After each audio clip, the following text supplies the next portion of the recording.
Karibu mpenzi msikilizaji wa RFI Kiswahili katika makala changu chako chako changu, ambapo leo ni maalum kabisa kuhusu historia ya siku ya kimataifa ya uhuru wa wanahabari ambayo huadhimishwa kila Mei 3. Maadhimisho haya yanakuja wakati huu dunia ikikabiliana na changamoto za usambazaji wa habari za uongo kwa kutumia akili bandia. Mimi ni Ali Bilali, ninakukaribisha. Karibu ama bienvenue.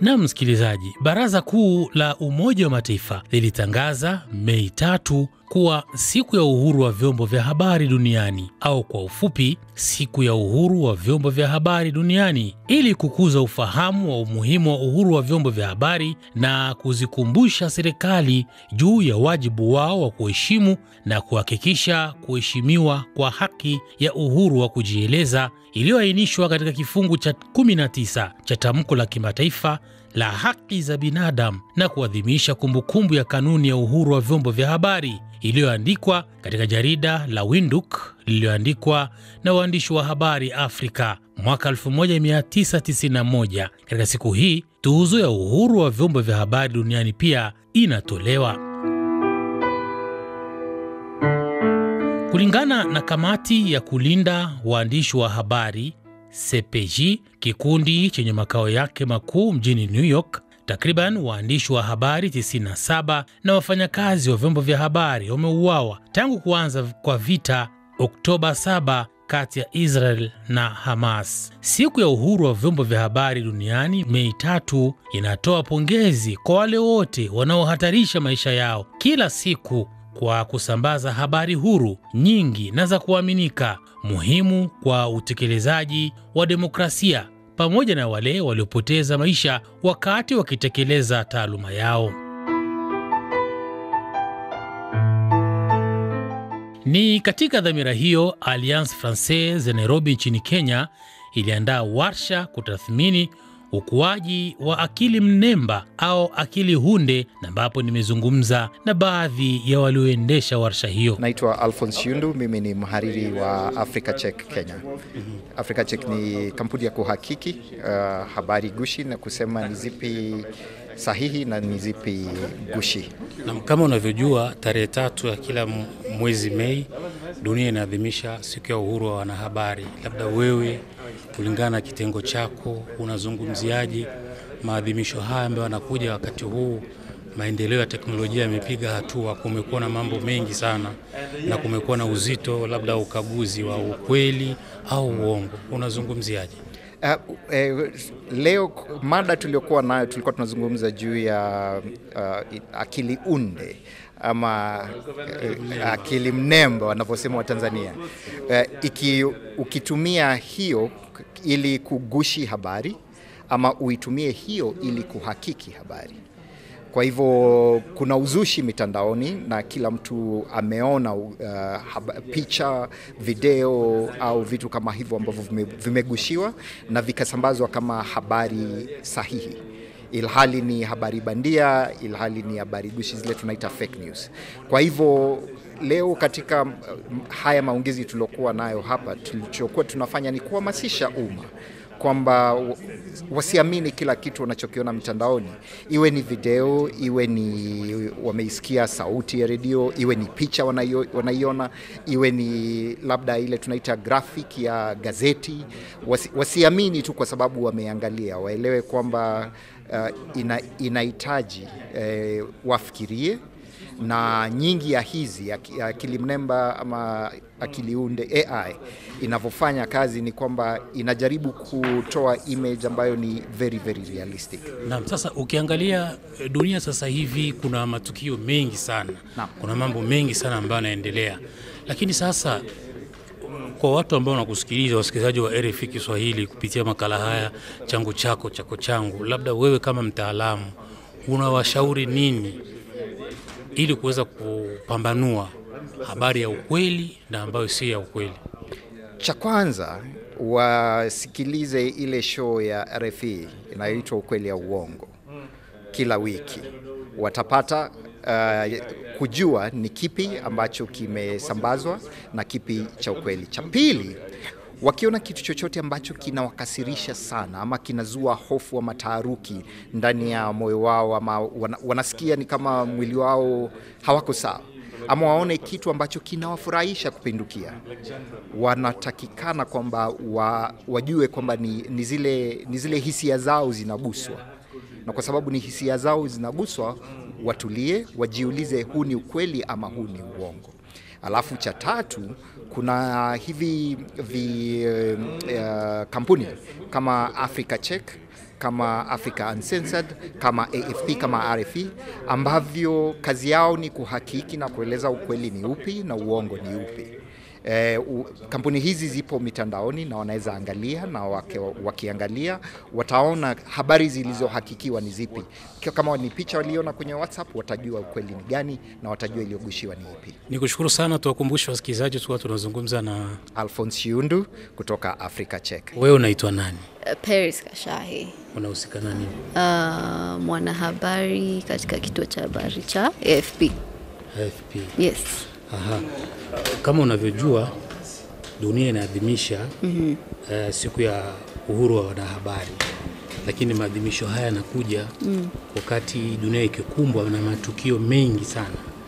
Lakini wewe kama mtaalamu unawaambia nini wasikilizaji ambao wanakusikiliza juu ya swala la kutofautisha habari ya ukweli na ya uongo?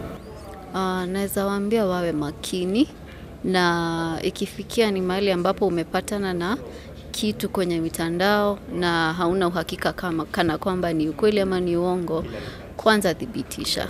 Kama huna njia ya kuthibitisha, unaweza tuuliza sisi kama wanahabari, tunaweza wasaidia kuthibitisha kama ni kweli ama uongo, lakini kwanza usiwe wa haraka kutambaza huu ujumbe. Sasa kwenye uzoefu wako tangu umekuwa mwandishi wa habari wa shirika la habari la Ufaransa AFP, kuna matukio gani ambayo tayari yameshatokea na unaona kwamba ni uongo? Kama matukio gani? Sana sana tunaona matukio ambayo yanahusika na wakati ambao kuna uchaguzi. Tunaona matokeo mengi wakati ambapo kuna vita. Tuseme ni kama tunavyoona DRC, Ethiopia, tunaona sana ujumbe ambao si ukweli. Nikushukuru sana. Asante. Haya, ndugu hapa unaitwa nani? Naitwa Eric Mugendi, mimi ni mhariri katika shirika la Africa Uncensored. Naam, kama unavyojua dunia inaadhimisha sikukuu ya uhuru wa wanahabari, lakini sikukuu hii inakuja wakati dunia pia ikikabiliana na kuwepo kwa vuguvugu la habari za uongo.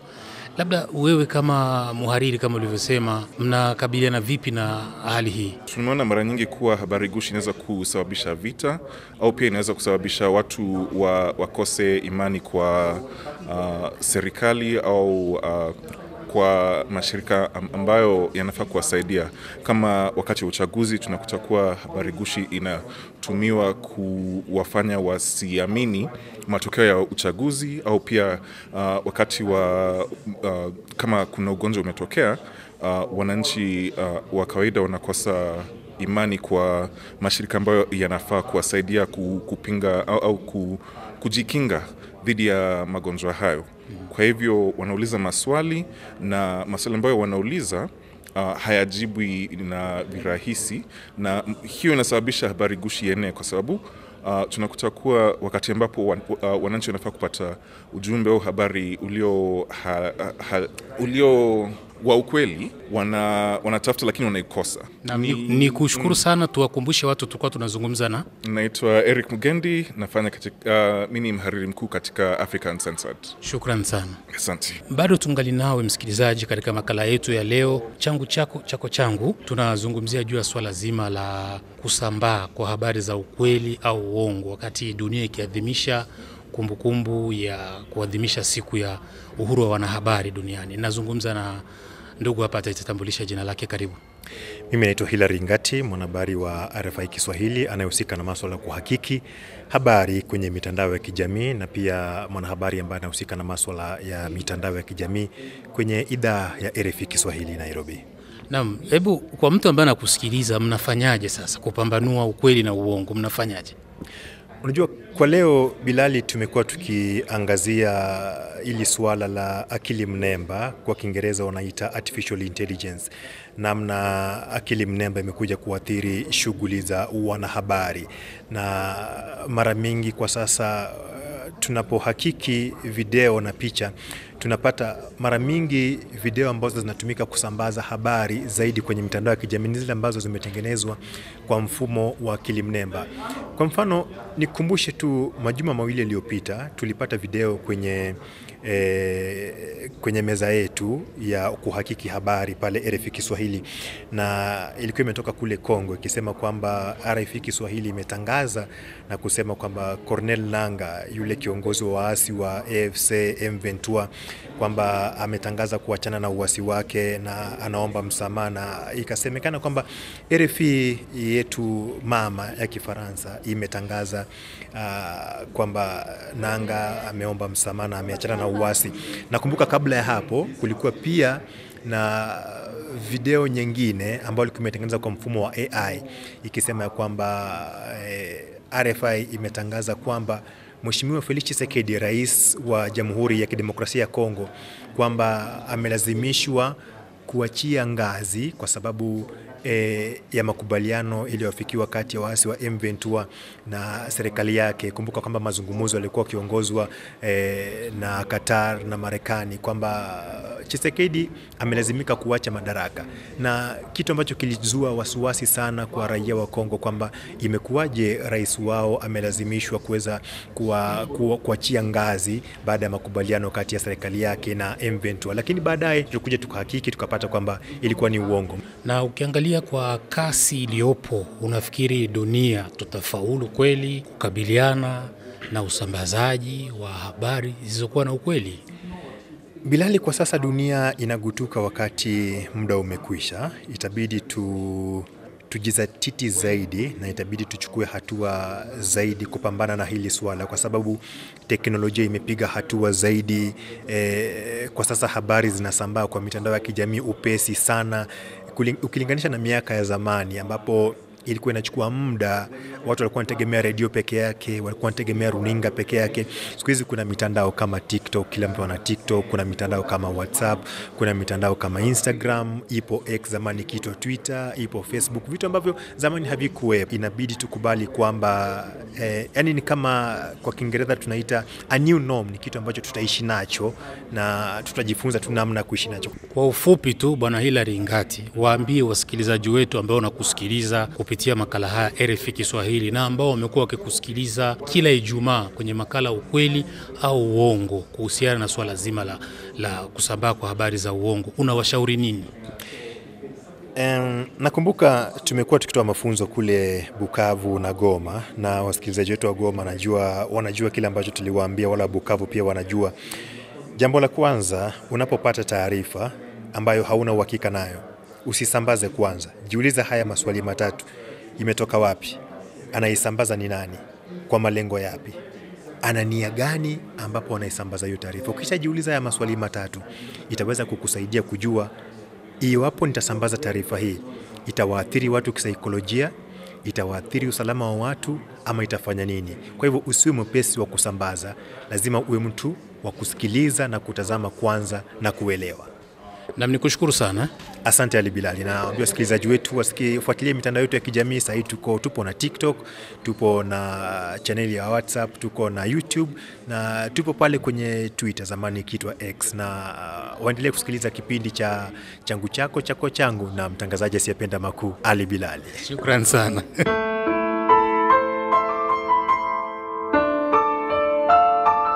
Hivyo ndivyo ilivyokuwa kwenye kituo cha Alliance Francaise Nairobi nchini Kenya, na ndio mwisho wa kipengele hiki. Unasikiliza changu chako chako changu, makala yanayohusu utamaduni. Makala haya yanaendelea kukujia mubashara kutoka studio nambari 2 za RFI Kiswahili hapa Nairobi nchini Kenya. Na kwenye mtandao wetu wa kijamii wa Facebook, hebu tuangalie wasikilizaji wetu wanasemaje kuhusu vita hivi dhidi ya habari za uongo. Unaitwa Christian Munguiko wa Mikanya kutoka Masisi Rubaya. Wewe unasema wakati huu kuna habari potovu kwenye mitandao ya kijamii. Kwako wewe unasema hauamini habari hadi usikie kwenye redio. Mungu awalinde wahariri. Samson Malopa, wewe unasema kama hujasoma habari yoyote kwenye Facebook page ya RFI Kiswahili huwezi kuamini habari yoyote ile. Na unaitwa Boniface Steven Baba Serapia ukiwa Katoro, Geita, Tanzania. Unasema kikubwa unapaswa kukabiliana na hali hii ili kuepukana habari zisizokuwa na ukweli. Na unaitwa Tresor Ndaisenga ukiwa pale Bujumbura, Burundi. Unasema ni kuzingatia vyanzo vinavyoaminika. Pia binafsi ukichunguza unaweza kujihisi kama hiyo habari ni ya kudadisi. Na unaitwa Shukuru Mbole Darius kutoka Lubumbashi kule DRC. Unasema kwako wewe huwezi kukubali habari kama hujaifanyia uchunguzi ili ujue kama ni habari iliyo sahihi au ni ya kupotosha. Ndio maana unawaomba wanahabari kuchukua jukumu kubwa ili kukomesha usambazaji wa habari potovu. Na tumalize makala yetu Jumapili ya leo na kibwagizo hiki kutoka kwake Mbosso ambaye amemshirikisha Billnass.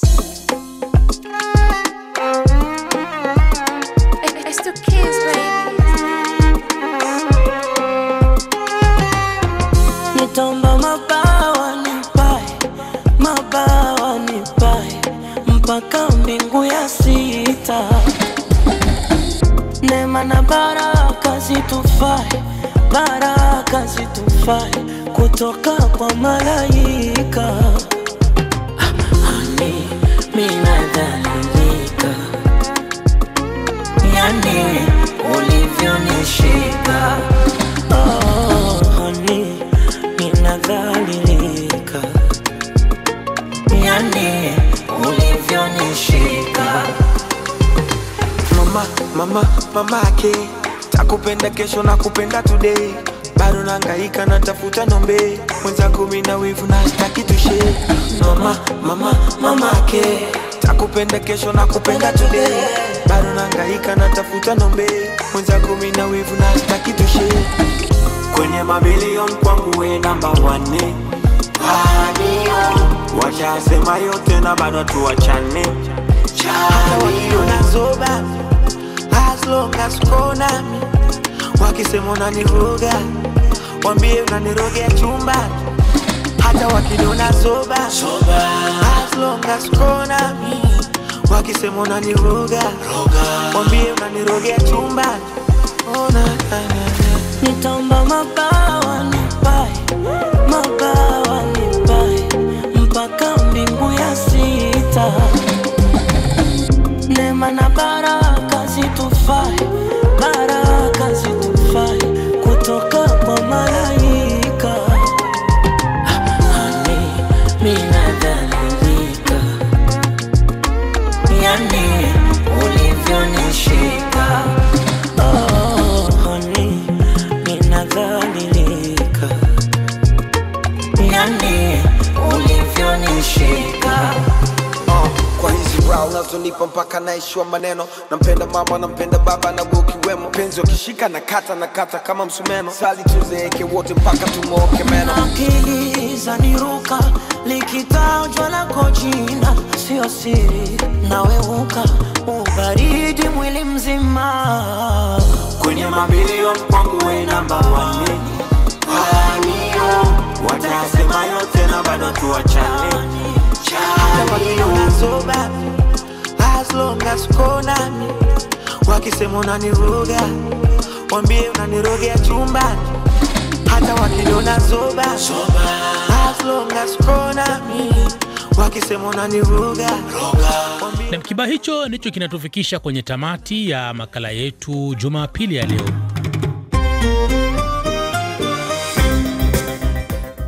Mimi ni Ali Bilali. Tukutane tena tukijaliwa. Mpaka sasa nikutakie bon dimanche ama Jumapili njema.